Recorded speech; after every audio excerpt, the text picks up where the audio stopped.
योबाच्या पुस्तकामध्ये योबाने प्रश्न विचारलेला आहे 14व्या अध्याय आणि 14व्या वचनामध्ये. If a man dies will he live again. मनुष्य मृत झाल्यावर पुन्हा जिवंत होईल काय? मनुष्य मृत झाल्यावर पुन्हा जिवंत होईल काय हा प्रश्न त्याने विचारलेला आहे. हे आपण लक्षामध्ये ठेवू त्याचं विधान, आणि मग काही गोष्टी आपण आता पाहण्याचा प्रयत्न करूया. मरण हे अटळ आहे, आपण पाहिलेलं आहे.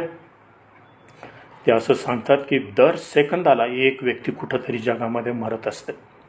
मरण हे एकतर हळूहळू येईल, अचानक येईल. मरण हे तरुणांना, म्हाताऱ्यांना, वय कोणताही असो त्या सर्वांना ते येऊ शकतं. हा मनुष्याचा अनुभव आहे.